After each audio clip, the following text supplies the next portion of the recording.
ওই ওই ওই এরিয়াতেই থাকেন। তো ওনাকে নিয়ে গেছে ওদের বাড়ির থেকে 2 কিলোমিটার দূরে। তো উনি প্রথম 4 বার গেছিলেন, ওনাদের বাড়ির থেকে যে আপডেটটা দিয়েছে, তো বলছে যে ওর সঙ্গে বিয়ে দিয়েছি তো আমরা রাখবো কেন, ও এসে জামাই এসে নিয়ে যান। এবার উনি খুব ফুল কনফিডেন্সে ছিলেন যে ক্লিয়ার কাট কথা যখন বলেছে।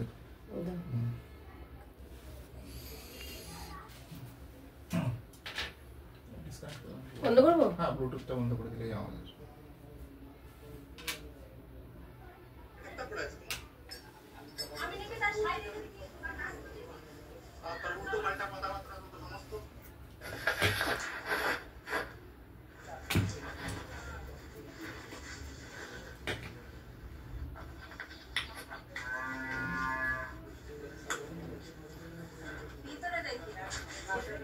এখান থেকে এখান থেকে বাবুটা ভয় পায় কথা, বাবুটা ভয় পায় কথা বলতে সামনে, কারণ এরকম তো করে আসছে বহুত দিন থেকে। কাকা বোঝাচ্ছে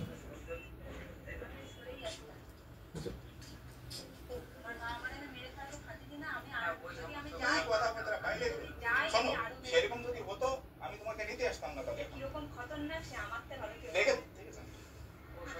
কি কথাবার্তা খতরনাক। তো 10টা বছর ধরে কি করে সংসার করলে? তাহলে কারণ তুমি যে এতটা নিচে নিচে এতটা ইয়ে করছো। আমি কি করেছি বলো? নিচে নিচে কি করতে? আমার সাথে তোমার কোনো সম্পর্ক নেই। এবার তুমি যা খুশি অতি তো অল্প করেই ফেলছো। আমার কি গতি হয়েছে বলো? কি গতি হয়েছে বলো?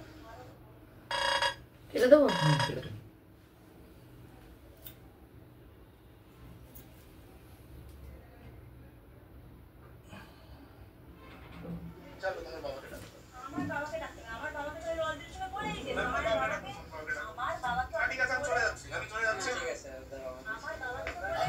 এবার কাকা বলবেন মেন কথা যে তুমি যাবে কিনা ক্লিয়ার করে দেবো।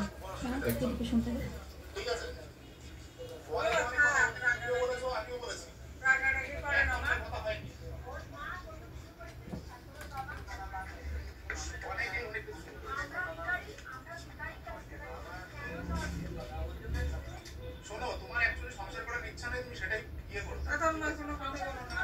আমি নালে আসতাম না এখানে।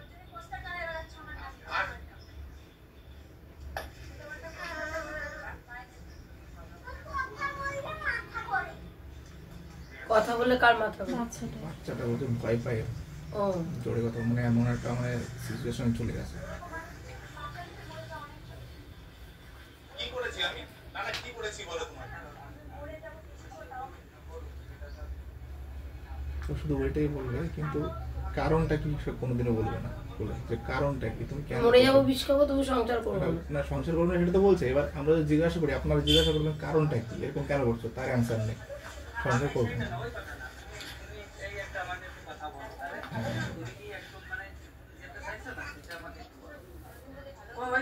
আমি কি বলছি তুমি বুঝতে পারছো? তুমি কবে ভালো হবে না খারাপ হবে সেটা তো কোনো কথা না। তুমি কি যেতে চাইছো কিনা সেইটা আমি শুনতে চাচ্ছি। মন তুমি যেতে চাচ্ছ না, তাই তো? মানে তুমি আর সংসার করতে চাইছো না। ও কি কথা? তো তুমি জড়িয়ে তো রাখতে পারো না বাবা। এটা তো তোমারও লাইফ না, তোমার ভবিষ্যৎ তোমার জন্য। আমি তোমাকে জোর করেছি? জোর করে আমরাই বলতে চাচ্ছি তোমার ইচ্ছা নেই, তাই তো? মানে সংসার করার ইচ্ছা নেই, তাই তো? ঠিক আছে সব। ওর বাবাকে তাহলে ডাক দেন। আমি বাবা এসেছিল, এরা যাবে বলে বাবা পালিয়ে গেছে, বাড়ি থেকে ছিল না। বাবা পালিয়ে গেছে? হ্যাঁ, বলে কয়ে গেছে এরা। কারণ ওর মা এরা বলেই গেছে ভাই ওর মা যদি যে আমরা আসছি, বউ বাচ্চাকে নিতে আসছি। কাকার বাড়িতে ওর মা আবার ঘুরিয়ে ফোন করেছে, তখন ভাইয়ের নাম বলছি না, ও কি এসছে তোমাদের বাড়িতে? বলছে হ্যাঁ ও আছে। বলে ওকে চলে গেছে? বলে না চলে যায়নি।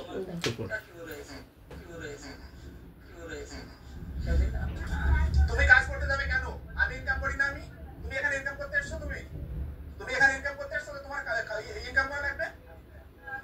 পয়সা মানে আমি ভিখারি? কেন জানাবো? আমি তো আস্তে আস্তে কথা বলছি। তুমি উল্টো পাল্টা কথা। সংসার করবো না মানে কি হয়েছে? কিন্তু সংসার করবো না কি প্রবলেম কি তোমার? ওর মা দাঁড়িয়ে একটা ওয়ার্ড বলেনি। এই মিষ্টি দিচ্ছে তোর মা? হ্যাঁ ওর মা। একটা ওয়ার্ড বলেনি দি, ওখানে ঠাই দাঁড়িয়েছিল, মেয়েকে একবারও বলেনি তোর মেয়েটা চলে জামাই গিয়েছে। নিতে এসছে, তুই চলে যা। তুমি বলেছিলে তোমার বাবা এদিকে গন্ডগোল চলছে, এদিকে মিষ্টি দিচ্ছে। ওনার অভিভাবক হিসেবে কোনো কথা বলছেন না। আর বাবা পালিয়েছে। বাবা বানিয়েছে। মেইন তো দুজনেই। অদ্ভুত নেচে। তোমার বাবা মা নিয়ে এসছে যে সেদিকে তোমার 6 মাস তোমার রাখবে, 6 মাস রাখবে সেই কথা বলে রেখেছে। মিষ্টি খাওয়াতে এসছে। আমি শাশুড়ি মাকে বললাম কি করে যাবে আমার পেটের ভিতর খাবার কি করে দেবে? রাখো। হ্যাঁ এই যে এই যে দেখো আমি বলছি ভিডিও করে দেখো দেখো এই যে দেখো দেখো এই যে দেখো ভিডিও হচ্ছে তো দেখো দেখো প্রত্যেকটা ও বলে যে আমাকে সন্দেহ করে দেখেছো? এই যে দেখো ভিডিও হচ্ছে আমার জানি কি সন্দেহ আমি মরে যাই সেই চেষ্টা করছি। কিসের মরে যাবো? তুমি কেন মরবো? তোমার কি প্রবলেম? তুমি চাও হ্যাঁ তুমি চাও তোমাকে মদ খেয়ে চুল্লু খেয়ে এসে প্রত্যেকদিন মারামারি করা হয় তোমার সঙ্গে, না তোমাকে গালাগালি করা হয়? আরে তুমি বেরো না, তোমাকে স্কুটি কিনে দিতে বলে কেন বলেছি আমি? তোমাকে বাড়ি আটকে রাখার জন্য বলেছে তোমাকে আমি? মিষ্টি কথা না, তুমি দেখতে পাচ্ছ শোনো, পড়ানোটাই মেয়ে ব্যাপার। অনেক ফ্যামিলিতে বিয়ে করার পরে পড়াশোনা বন্ধ করে দেয়, এটাই সব থেকে বড় অভ্যাস। উল্টো পাল্টা কথা ওর সেন্স নেই কোনো। এমন ভাবে কথা বলে মানুষের রাগ হবে না? কারণ মানুষ রাগ হবে না? তুমি এতগুলো অন্যায় করার পরে আমি অ্যাকসেপ্ট করে শিখে রেখেছি।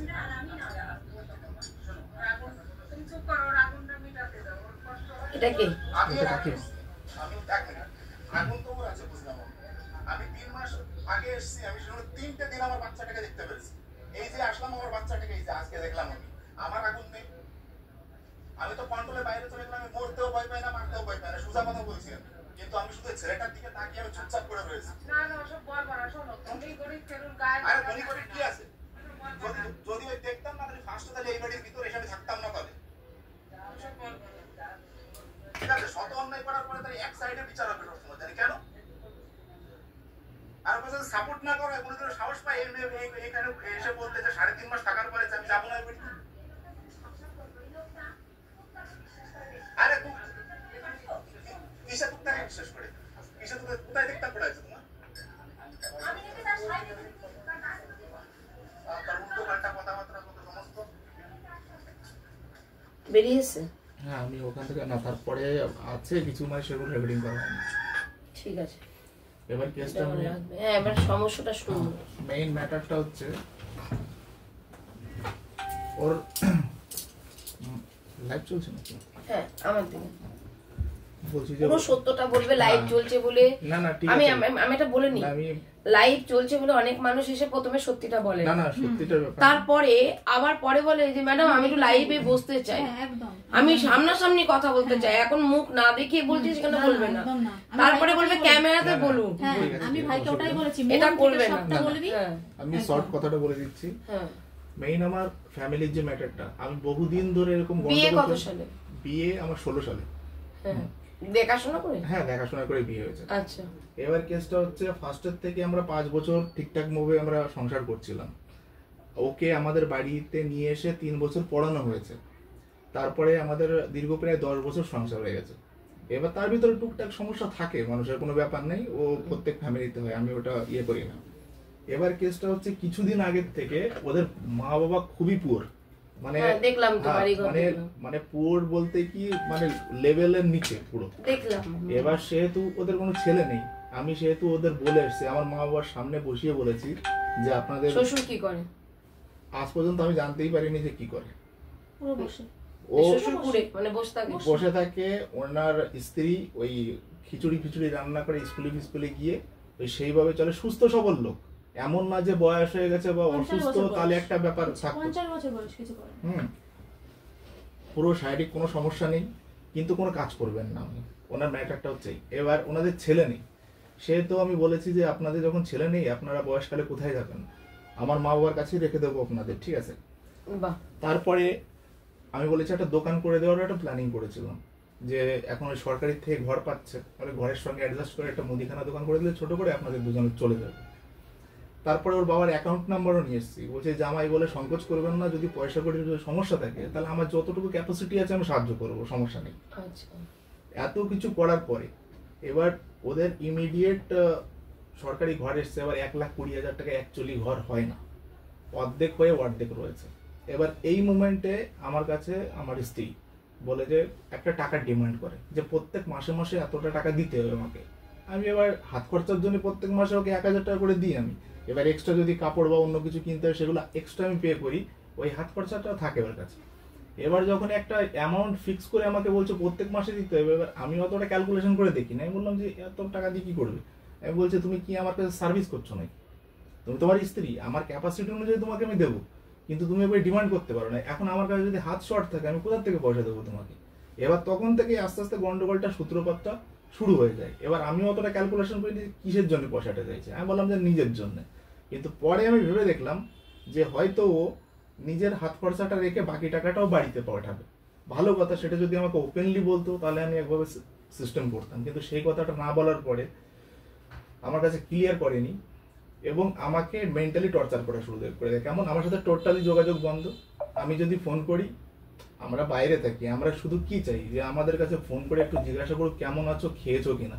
আজ পর্যন্ত জিজ্ঞাসা করেনিও যে তুমি মরে গেছো না বেঁচে আছো। এই গেল আমার কথা। আমার মা বাবাকে প্রত্যেকটা টাইমে টর্চারের শিকার হতে হয়। না একটা কাপড় গেছে, আমার মা অসুস্থ, মানে সুগারের পেশেন্ট, মা যায় হাড় ভাঙা, মানে বেল্ট ইউজ করে। এবার ওনাকে কোনোদিনও এক থালা ভাত বেড়ে যায়নি, মা তো বলে ডাকা দূরের কথা। এবার এইগুলো কিন্তু আমার স্ত্রীর কাজ না। আমি 10টা বছর সংসার করছি, আমি জানি ও এরকম না। আমার বাড়িতে কন্টিনিউ যখন থাকবে একদম গুড, কোনো ব্যাপার নেই, কিন্তু যখনই ওই বাড়ি থেকে রিটার্ন আসবে আমার বাড়ি, তখনই ওর মেন্টালিটি চেঞ্জ হয়ে যায়। আমি বারবার ফলো করেছি এই জিনিসটা। এবার ওর আত্মীয় স্বজন, আমি তখন এই জিনিসটা তদন্ত করার চেষ্টা করলাম যে এমনটা কেন হয়। তখন ওদের আত্মীয় স্বজনের কাছে আমাকে যেতে দিত না। আগে বলতো কি এ খারাপ ও খারাপ, কারো বাড়ি যেতে দিত না। কিন্তু আমি তখন একটু খোঁজ খবর নেওয়ার জন্য আশেপাশে তখন একটু কথাবার্তা শুরু করলাম। তখন আমার নিয়ারেস্ট লোকরাই বললো যে বাবা এদের ফ্যামিলি সম্পর্কে তুমি তো জানো না, কারণ হুট করে তুমি অল্প দিনের ভিতর বিয়ে হয়ে গেছে আমাদের, ঠিক আছে, দেখাশোনার ভিতর। তো এদের স্ট্রাকচার জানলে তুমি এদের ফ্যামিলিতে কোনোদিনও তুমি পা দেবে না। কিন্তু বিয়ে তো করে ফেলেছি, এখন তো আর কিছু করার নেই। তা ওরা আমাকে বললো দেখো তোমার স্ত্রীকে এখানে ছেড়ে দেবে না, তুমি সঙ্গে নিয়ে আসবে, 2-4 দিন 5 দিন যেদিন থাকবে থেকে সঙ্গে পাড়া প্রতিবেশী এবং আত্মীয়রা। একদম হ্যাঁ, পাড়া প্রতিবেশী বললে তাও বুঝতে পারতাম যে শত্রুতার ক্ষেত্রে বলছে, কিন্তু নিয়ারেস্টরা বলছে, আমি সেগুলো অত ওপেনলি বলছি না, আর তারাও ভয় পায়। তা আমাকে বললো যে এরকম সঙ্গে নিয়ে চলে যাবে, এবার তুমি নিয়ে যাবে, তুমি নিয়ে আসবে। এবার সেইভাবে আমি যখন চলছিলাম তখন খুব সুন্দরী ছিল। এবার যখন আমার বাচ্চাটা হয়ে যায়, তারপরে ওর মা আর মাসি, মেইন লিডারশিপ হচ্ছে মাসি। আচ্ছা, হ্যাঁ, আর ওর মা হচ্ছে সেকেন্ড পার্সন। এই দুটো মানুষই আমার সংসারটা ভাঙছে। তখন ওকে বলে, ফোনে কথা বলছে, একদিন আমি শুনেছি, মানে লাউড স্পিকার ছিল, ভাবছিল যে পাশে কেউ নেই, কিন্তু আমি কথাটা শুনে বলছে যে আরে তোর স্বামী কবে আসবে, সেদিন তোর আসতে হবে নাকি? তোর এখানে অটো কি বলছে টোটো ফোটো ভাড়া করে চলে আসতে পারিস না তুই? মানে আমার অর্ডার ছাড়াই চলে যাবে। ওর মা এগুলো শিক্ষা দিচ্ছে। এবার তখন আমি কিছু বলিনি ব্যাপারটা। এবার তারপরে আমি যখন চলে আসি, এবার বাইরে চলে আসার পরে ও তখন জেদ শুরু করে যে আমাকে যেতে হবে, মানে 15 দিন আগেই ঘুরে এসছে, আবার যেতে হবে ওখানে। আমি বলছি কেন? তখন এতটাই মানে ইয়ে করে ও, মানে আমি সেখানে সহ্য না করতে পারবো, ঠিক আছে যাও তুমি করতে। তখন 5 দিনের কথা বলে 15 দিন থাকে ওখানে। এবার তারপরে এসে আবার সে অশান্তি। এবার এর ভিতরে কি হয়েছে, আমি যখন বাইরে ছিলাম তখন আমাদের ভিতরে যেটুকু কথা চলছিল তার ভিতরে বিহেভিয়ারটা চেঞ্জ হয়ে গেছে। তখন আমার সামথিং একটা সন্দেহ হয়েছে যে এরকমটা কেন হচ্ছে। তখন আমি ওর মোবাইলটা ট্র্যাক করি। আমি ট্র্যাক করার পরে ওর মা এত বড় বড় কথা বলে যে আমার মেয়েকে আমি এত সামলে রাখি, একা ছাড়ি না কখনো। আমি তার উপরে বিশ্বাস করেছি। মোবাইল ট্র্যাক করে দেখি যে একটা ছেলের সঙ্গে 6 মাস ধরে সম্পর্ক, কন্টিনিউ ফোন যায়। আমার কাছে ফোন করে না, কিন্তু প্রত্যেক দিন প্রায় 12 থেকে 15 বার ফোন করে, আর একবার 30 মিনিট 40 মিনিট এরকম ধরে কথা হয় কন্টিনিউ। এবার তখন আমি যখন ডাটাটা বের করে ওর বাবাকে যখন জিজ্ঞাসা করলো, ওর বাবার সঙ্গে কথা বলার, কলা গাছের সঙ্গে কথা বলা একই ব্যাপার, কোনো বোধ বুদ্ধি কিচ্ছু নেই। তখন উল্টে আমাকে থ্রেট করে, হ্যাঁ তুমি আমার মেয়ের সঙ্গে এরকম সম্পর্কে এরকম কথা বলো। এবার তখন ওর মাকে যখন এভিডেন্সটা দেখাই, তখন ওর মাকে মিটিং এ নিয়ে যায়। মিটিংয়ে ওই ছেলেটা, যে ছেলেটার সঙ্গে অ্যাফেয়ার ছিল, তার বাড়ির পাশেই মিটিং হয়। আচ্ছা, পাড়ারই ছেলে? হ্যাঁ, পাড়ারই, বেশি দূর না, 2-3 কিলোমিটারের ভিতরে। আচ্ছা। এবার মিটিং হলে সেখানে ওর মা আজ পর্যন্ত ওই মেয়েকে আমার সামনে বলেনি যে তুই কাজটা ভালো করিস না জামাই থাকতে। এবার যদি আমি বাইরে যদি 3-4 বছর থাকতাম, বাড়ি না আসতাম, তবুও আমার স্ত্রী যদি এরকম করতে মেনে নিতাম যে আমার সেখানে ফল্ট আছে। আমি প্রত্যেক 3 মাস পরে পরে আমি 20-25 দিনের ছুটিতে আসি, যেরকম গভর্নমেন্ট জব করে আমি তেমনই করি। তাহলে কোনো কিছুতে কম নেই না, পয়সা কড়িতে না কোনো কিছুতে, অলওয়েজ ও হ্যাপি আছে। কিন্তু তবুও স্বভাব যেটা, স্বভাব তো সেটা হবেই। কারণ অ্যাকচুয়ালি বলতে নাই, আমি ওপেনলি বলছি, ওর মাও ঠিক এরকম ধরনের। আচ্ছা, মায়ের নেচারও ঠিক পাড়া থেকে মানে ভাইকে কালকেও বলেছে, মানে বলতে লজ্জা করে, বলছে ওর মায়ের অধিক সম্পর্ক আছে, মেয়ের মায়ের একাধিক সম্পর্ক আছে। ঠিক আছে, এবার কেসটা হচ্ছে কি, যখন আমার বাড়ি থেকে মানে আমি যখন বাড়িতে গেছি, আমি টিকিট কনফার্ম হয়নি, চালু ডিব্বায় এসেছি। আর দূরের থেকে জার্নি করলে কেমন অবস্থা হয়, আমি পুরো মরার মতন বাড়িতে এসেছি। সেই টাইমে আমার সঙ্গে ঘরে ঢোকার সঙ্গে সঙ্গে মানে এমন ধরে রিয়েক্ট করছে, এরকম কি এবার দেখো তো, এমন ভাবে রিয়েক্ট করছে যে জিনিসটা আমি সহ্য করতে পারি। পরে আমি ওর মাকে বলি যে একটা কাজ করে, আমার মনে হয়েছে মেন্টালি ওর সমস্যা হয়ে গেছে। কারণ ওর হাতের কাছে যদি কোনো কিছু পায় না, কাছি কোথাও, তাহলে কেন মেরেও দিতে পারে আমাকে, এরকম ধরনের মুভমেন্ট তৈরি হয়ে গেছে। আমি আগে কখনো দেখিনি এরকম। এবার আমি ওর মাকে বললাম যে আপনি একটা কাজ করেন, ওকে বাড়িতে নিয়ে যান, নিয়ে ওকে চিকিৎসা করান, পয়সা লাগলে আমি দিচ্ছি। ওর বিহেভিয়ার আমার তেমন একটা ভালো মনে হচ্ছে না। এবার তখন ও করেছে কি, 6-7 খানা ব্যাগ গুছিয়েছে, টোটালি ও যে জিনিসপত্র আছে সব নিয়েছে। আচ্ছা, এবার ওর মাকে আমি জিজ্ঞাসা করলাম যে মা কি ব্যাপার, এই সমস্ত জিনিস কেন বোঝাচ্ছে, ও তো যাচ্ছে বাড়িতে বেড়ানোর মতন, আপনি নিয়ে আসেন। বলছে ওরকম তো কত চলে আসলো, কত নিয়ে গেল, কত নিয়ে আসলো, কোনো ব্যাপার নেই, তুমি টেনশন নিও না। এবার বাড়িতে যখন নিয়ে গেছে, তখন আমার কাছে কিন্তু 1 সপ্তাহ কেটে গেছে, আমার কাছে কিন্তু আমার শাশুড়ি মা কোনোদিন ফোন করে জিজ্ঞাসা করেনি যে বাইরের থেকে এসছে ছেলেটা কেমন আছে, মানে আমার কথা আমাকে জিজ্ঞাসা করেনি তুমি খেয়েছো কিনা, কোথায় আছো, কেমন আছো তুমি, আমার শাশুড়ি জিজ্ঞাসা করেনি। নিয়ে যাওয়ার পরে আমি 10 দিন পরে আমি ফোন করেছি ওনার কাছে যে এখন ওর মেন্টালিটি কেমন আছে, ও এখন কি একটু সুস্থ বোধ করছে। এবার ভয়েসটাই ওর মার চেঞ্জ হয়ে গেছে, বলছে তোমাকে বলে এসছো না বাড়ির থেকে, বলছে বলে এসছো না মানে বুঝলাম না ব্যাপারটা। বলছে বলেছে না 6 মাস থাকবে, ভালো লাগলে তারপরে যাবে, নাহলে যাবে না। আমি তখন শক হয়ে গেছি যে আমার বাড়ির থেকে এত মিষ্টি মিষ্টি কথা বলে বের করে নিয়ে গেল, বাড়িতে যাওয়ার পরে এরকম বিহেভিয়ার চেঞ্জ হয়ে গেল কি করে। হ্যাঁ, পুরো ও টোটালি এমন ভাবেই ওর মা নিয়ে গেছে যে ও যেন ফিরে না আসে। ঠিক আছে, আমার বাড়ির থেকে ওপেনলি বের করতে কিন্তু মুখে বলছেও না যে যাবে না না। এমনকি কেউ যদি থার্ড পারসন যায়, তাকে বলছে কি আরে আমার মেয়ে তো সংসার করবে, ওকে তো বিয়ে দিয়েছি আমার বাড়ি রেখে দেওয়ার জন্য নাকি। কিন্তু ওর মেয়েকে বুঝিয়ে লিখেছে টোটাল যে তোকে যতই প্রেশার করুক না কেন, তুই কিন্তু কোনো রাজি হবি না যাওয়ার জন্য, তোকে কে কি করে দেখে নেবে। আচ্ছা, আর লোকের সামনে বলছে যে না আমি যাবো, না না আমি যাবো না। ওর মা বাবা বলছে যে আমার মেয়ে তো যাবেই, কেন যাবে না, ও তো স্বামীর সংসার করবে, এখন ওর ব্যাপার কি করবে, কিন্তু ওকে কিন্তু বুঝিয়ে রেখেছে তুই যাবি না কোনোভাবে, সাপ ছেড়ে দে, খেলা দেখা যেটা বলা হয়।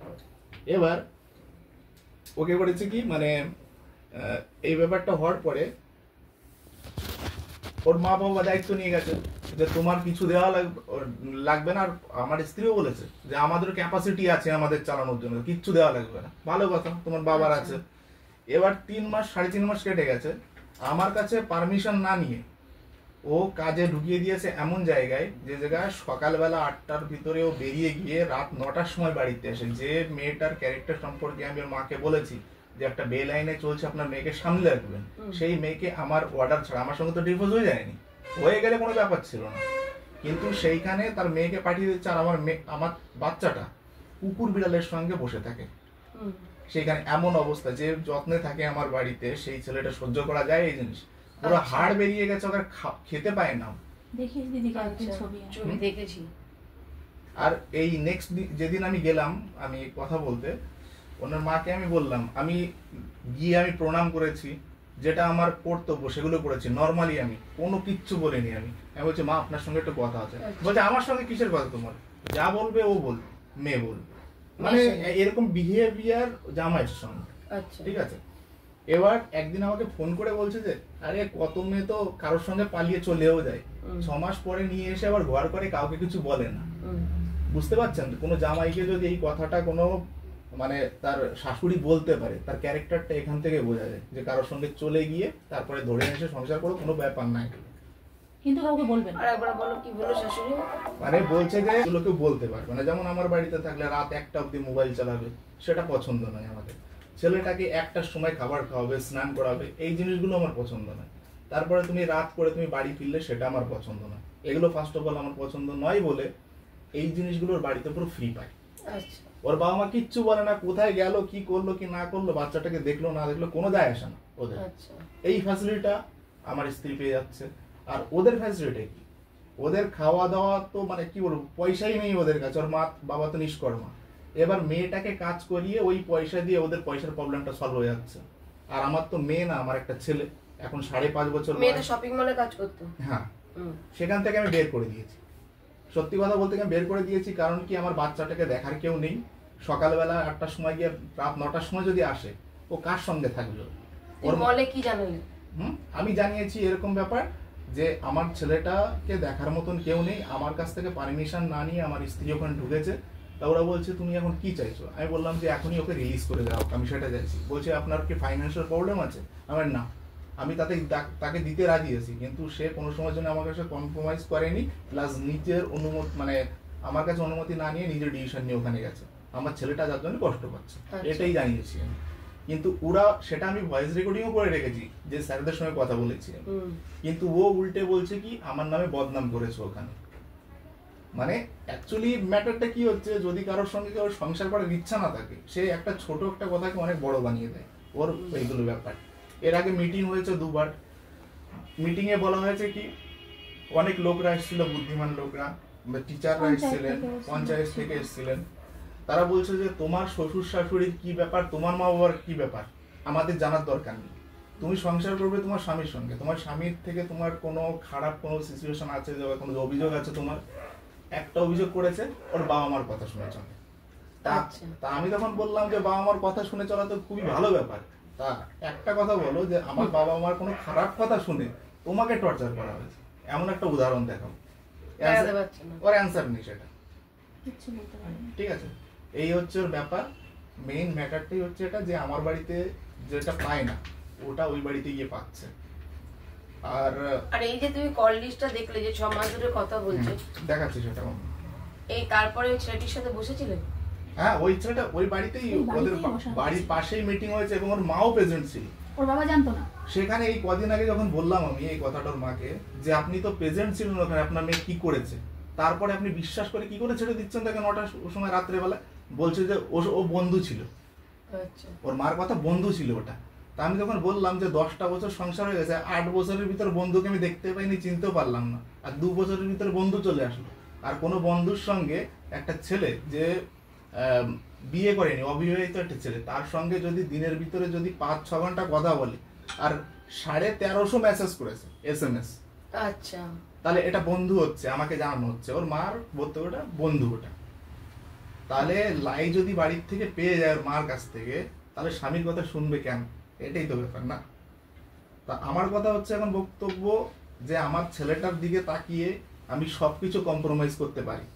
যদিও আসে, আমার যদি একটা কথা দেয় যে আমার কথা অনুযায়ী চলবে, তাহলে চলে আসতে পারে। আমি এখনো সবকিছু অন্যায় অপরাধ আমি মানে মেনে নিতে পারি আমার বাচ্চাটার মুখের দিকে তাকি।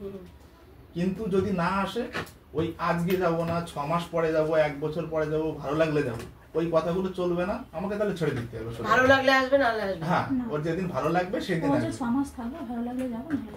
এই যে কল লিস্ট আমি দেখাচ্ছি, ফটো, নাম সবকিছু রয়েছে। এই যে ছেলেটা, ওই ছেলেটার সাথে এই ছেলেটা, বাড়িটা বেশি দূরে না। আর এই যে কল লিস্টে আমি পুরো টোটাল দেখাচ্ছি, টোটাল রয়েছে আমার কাছে। দেখুন, দিনের বেলা নাম্বার কল লিস্টে 41 লাস্টে, ঠিক আছে? একটা বাড়ির বউ 1টা, 1:30, 2টো পর্যন্ত ফোনে থাকে, ঠিক আছে? আর সকালে 9টায় উঠবে ঘুম থেকে। টোটাল দেখি। আচ্ছা, ও এখন সিম কার্ডটাও চেঞ্জ করে ফেলেছে, যে আমি ট্র্যাক করে রেখেছি তার জন্য। মানে একবার ধরা পড়লে তো চালাক তো হয়ে যায় সেইভাবে, ঠিক আছে? এখন অন্য সিম কার্ড লাগিয়েছে ফোনে। আর 41 গুলো দেখুন, এই যে লাস্টে কল লিস্টে 41টা দেখুন, সব আর দিন টোটাল লিস্ট রয়েছে আমার কাছে। এরপরেও ওর মা বলে যে ওটা বন্ধু ছিল। আচ্ছা, এটা বন্ধু ছিল। ও যেখানে পড়তো গার্লস স্কুলে পড়তো, বয়েজ স্কুলে পড়তো না। ওর যতগুলো বন্ধু বান্ধবী আছে, সব বান্ধবী আছে, বন্ধু নেই। লাস্টে কোথার থেকে বন্ধু জুগিয়ে উঠলো সেটা আমিও জানি না, ওর মা জানে ভালো করে। তারপর বিয়ের পরে আরেকবার হলো, সেই ছোট ফোনে করতো। ওগুলো তো আমি বাদই দিয়ে দিলাম। হ্যাঁ। ঠিক আছে, একবারের কেস না ওটা, এটা তো প্রুফ এটা তো সমেত একবারে রেখেছে, তাই এর আগে যেগুলো করেছে ফোনটা মানে আপনি দিয়েছো, মানে তুমি দিয়েছো? হ্যাঁ, আমি কিনে দিয়েছি ওকে ফোনটা। আর যতদিন ফোন না ছিল ততদিন মোটামুটি একটু কন্ট্রোলে ছিল, ফোন পাওয়ার পরেই তারপরে গেছে সব। ফোন কেনার সময় দিদি আমার বাবা মায়ের কথা বলে, বাবা মা ভালোবাসে না। ফোন কিনেছিস কত? 22,000। বাবা 8,000 টাকা দিয়েছে। বাবা, আমার বাবা বলে পুজোর সময় শাড়ি দিলে তো ছিঁড়ে যাবে, একটা জিনিস দিলে বৌমা যখন আবদার করছে তাহলে ছেলে কিছু ওর দিই, বাড়িতে আমি কিছু দিই। বাবা 8,000 টাকা দিয়েছে। ওর কালচার বলে কিছু নেই, ওর মা বাবা কিছু শেখাতে পারেনি যে বাড়িতে একটা বয়স্ক লোক আসলে তাকে প্রণাম করতে হয়, সেই জিনিসটাও জানতো না। পড়াশোনা তো মানে কি বলবো, কিচ্ছু নেই। আমার বাড়িতে থেকে আমি নিজেই পড়িয়েছি। ও বলে যে কত টাকা খরচা আছে দিতে হবে, আমি বলে যে পয়সা দিয়ে তুমি মেটাতে পারবা? একটা ফ্যামিলিতে বিয়ের পরে বেশিরভাগ ফ্যামিলিতে পড়াশোনা বন্ধ করে দেয়, তোমাকে যে অর্ডারটা দেওয়া হয়েছে। আর আমার মা মাজা ভাঙা অবস্থায় যে তোমাকে যে পড়াশোনা চালিয়েছে, কাজ করতে বলেনি, সেইটা কোনোদিন ঋণ শোধ করতে পারবা তুমি? আমার মা পাশের ঘরে রাত 1টার সময় মানে শ্বাসকষ্টে দম আটকে মারাই যাচ্ছিলেন। সেই সময় আমাদের বাড়ির সামনে একটা কাকিমা আছেন, তার দীর্ঘ 3 বছর কথা হয় না, চেঁচামেচি শুনে সেই মহিলা এসে তেল জল দিয়ে আমার মাকে সুস্থ করেন। রাত 1টার সময় ডাক্তার ডেকে নিয়ে আসে। বাড়ির ঘরের পাশের রুমের থেকে আমার স্ত্রী গিয়ে দেখতে পারে না যে লোকটা মরে গেল না বেঁচে আছে।